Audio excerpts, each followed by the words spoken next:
My name is Juan Perez, and I'm a sports performance coach. I've worked with some high-level hoopers from major D1 to overseas pro circuits, NBA and WNBA. Now I'm applying some of the concepts that I've used to help them reach their highest athletic potential on myself. And at 30 and 5'9", I'm attempting to achieve my first dunk. Follow me on my journey to maximize my vertical jump and see if you can achieve a few inches along the way as well. Wish me luck. Here we go, headed out to head to the job. It's nice, bright and early. The sun is still down. We out here trying to get it. I usually do this 5 times a week. When it's basketball season, it'll be closer to 6 times a week. I'm just enjoying the off season now, really trying to take the time that I can to up my athletic performance before my time is committed to other people.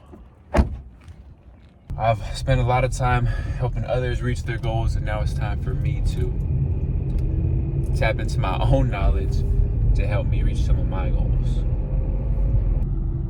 Here we are pulling up, a little bit more to go. This is what it looks like, sun's coming up.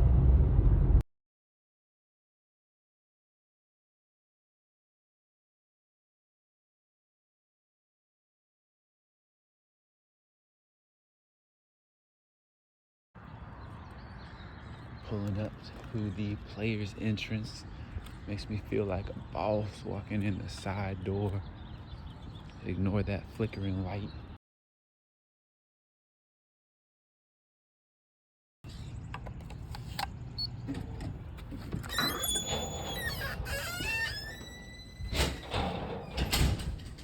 Boom.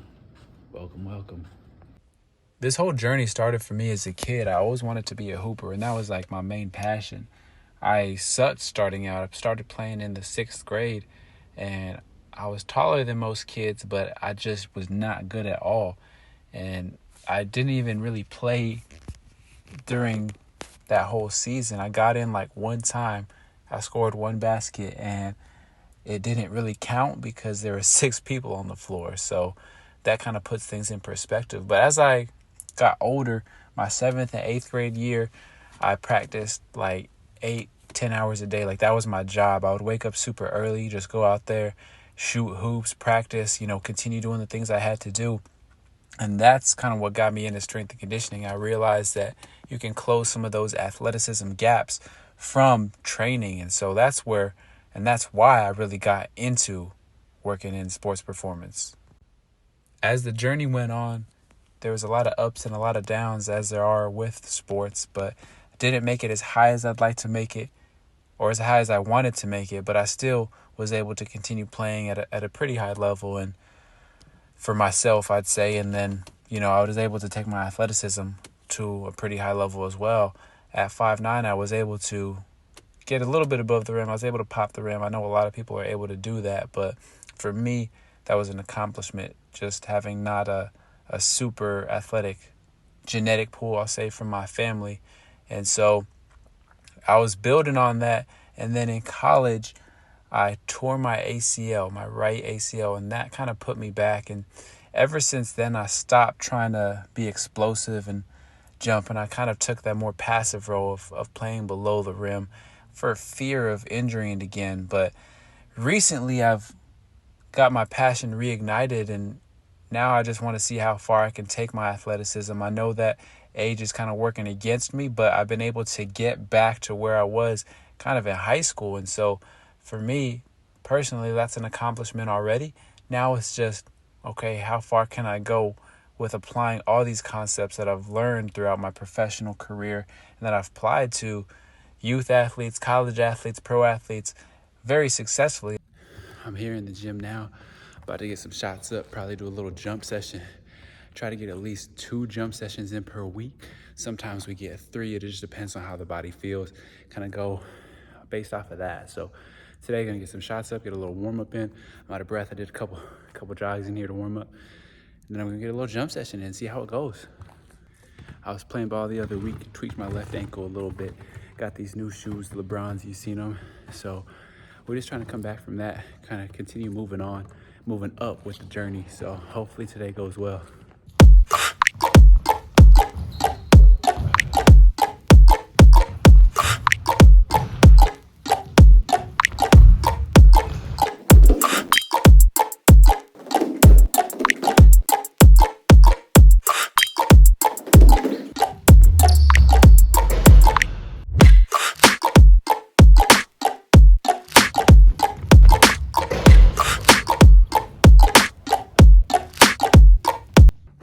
It was an okay jump sesh. Got the fingers above the rim just a little bit. Wasn't enough to pop it, but happy that the ankle was feeling solid. Legs are feeling a little fatigued from the workout yesterday as well, but overall I say it's a successful day. Now I'm about to use these force plates to assess my jump technique, assess my jump strategy, and see where I need to spend most of my time in the next part of my training phase to improve my jump. I'm taking 2 jumps here. I got to set the timer just so it goes off at the right time and reads the correct jump. And then here's my second rep.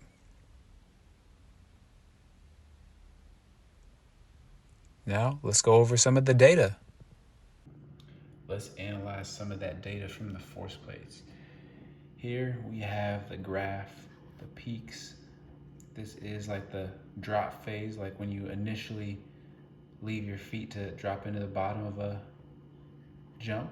This is the downward part of the jump. This is the upward part of the jump. So looking at this right off the bat, I know that this peak needs to be higher than this peak.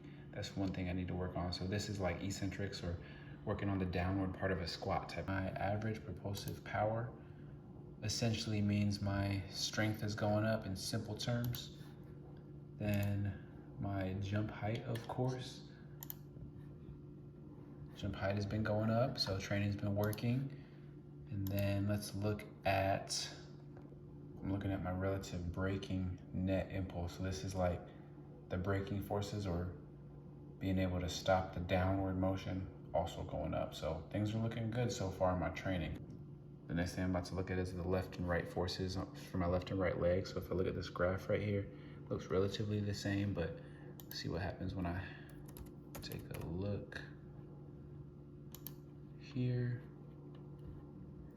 This means the difference between my legs is decreasing. It was an 18.84% difference when I first started training, and now we are at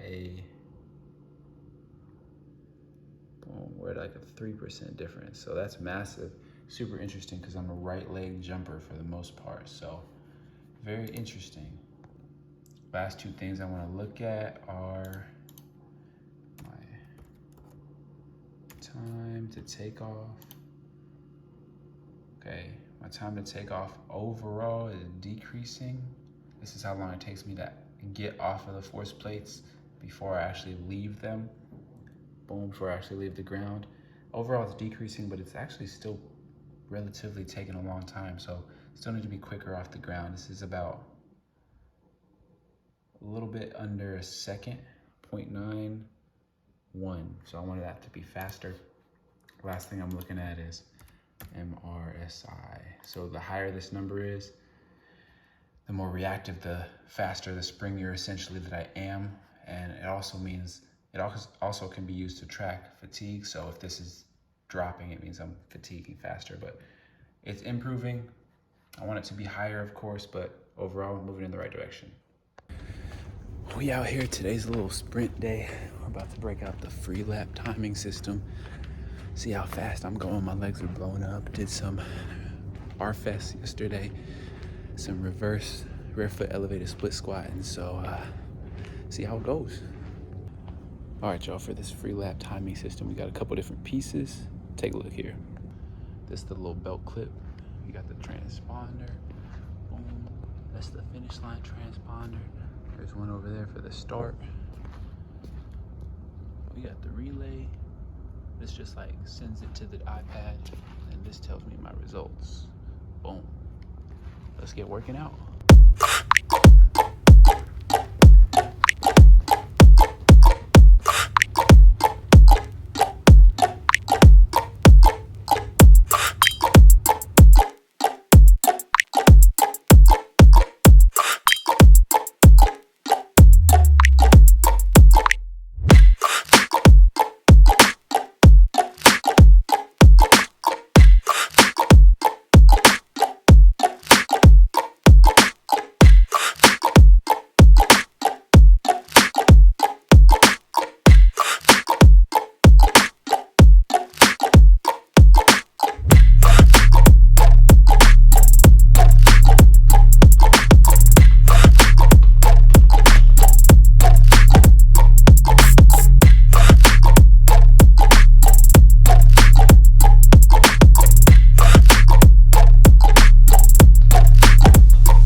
first set, fastest time, 14.7 miles, 14.79 miles an hour. Whew. Pretty solid, pretty solid.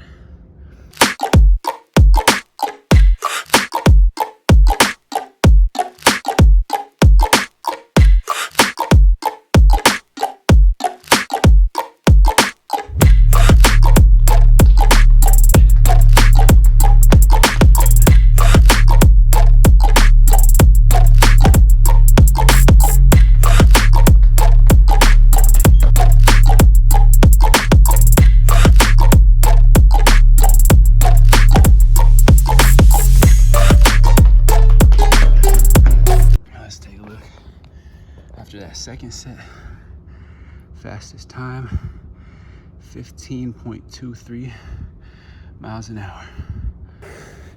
This is slightly different than using like a curved treadmill where the ground is moving under you versus you moving. This is gonna be a little bit more accurate, a lot more accurate, and typically a bit slower than what you would get on those treadmills, but in the 15s, not bad. I can definitely go faster. The legs feel a bit blown up, so we'll see what we get next time. Good set for today though. That's it, y'all. That's the end of the training day / week.